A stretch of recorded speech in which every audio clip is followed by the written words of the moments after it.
Alors maintenant, dans cette vidéo, on va voir comment le texturer. Alors toujours avec les options de base. Donc là, je vais baisser, je vais me mettre ici sur la médiathèque, que je vais réduire un petit peu. Je retourne sur mon encrier. Voilà, ce que j'appelle l'encrier, c'est ici, le pré-réglage. Ici, je vais toujours aller dans Prime. Et là, je vais prendre matériel, basique. Et ce coup-ci, je vais prendre ces briques-là. Ces briques-là. Voilà, admettons. Et puis, je vais prendre, par exemple,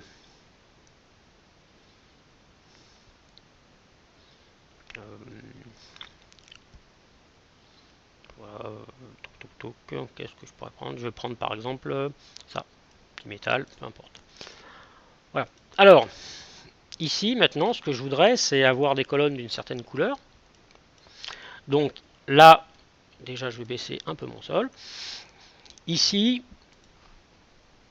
en texturant les bases, ici, je vais pouvoir texturer le reste. Ça marche aussi pour les textures. Donc lui, ici, je vais dire, voilà, mes colonnes, je les mets comme ça. Et les tubes, ici, je prends celui-là. Voilà.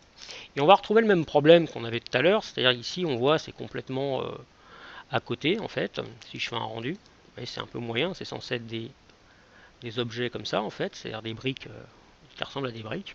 Et en fait ça vient du mode de projection. Alors le mode de projection en fait c'est comment la texture est projetée sur l'objet. Ici quand je sélectionne ma texture, sur celui-là, on voit en dessous toujours dans ces attributs qu'on a des options ici, et on voit ici type de projection. Donc par défaut, on est en UVW.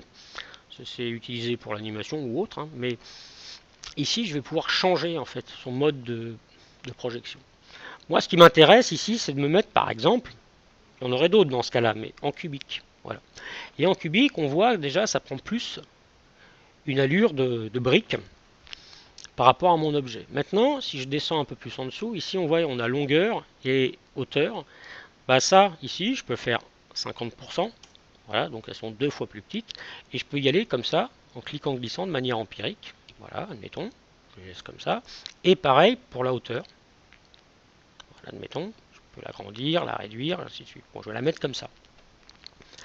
On voit qu'on a la possibilité de jouer avec ça ou de jouer avec ça, ce qui est pareil. Par défaut, ces textures ont une répétition. C'est-à-dire que c'est un motif qui se répète un peu comme des motifs de Photoshop. Si je l'enlève ici, c'est un peu au-dessus, répétition. Tac, en fait on voit comment c'est fait, c'est juste un petit carré plutôt, qui se répète à l'infini en fait. Voilà, on le voit ici. Bon. Maintenant je le remets. Si je le faisais ici sur cet objet ici, si je me mets sur cette texture, j'ai pareil, si je fais répétition et ici je l'enlève, là j'aurai plus toutes mes répétitions. Alors ici ça se voit moins, pourquoi? Parce qu'il est à 100%. Si je baisse ici, on voit bien que ce sont des répétitions. Vous voyez? Voilà. Donc souvent pour les textures, il y a des bases. Plus l'image est belle, plus on pourra s'approcher de la texture. Après, il y aura ce qu'on appelle des textures procédurales qui sont en fait des entre guillemets des textures calculées à chaque fois avec des paramètres mathématiques qu'on pourra avec lesquels on n'aura pas besoin d'image de référence. Donc ici, celui-ci, je peux très bien choisir, c'est-à-dire que là, des fois, ça n'a pas changé, mais je pourrais très bien me mettre en cylindrique, vous voyez, ça change un petit peu.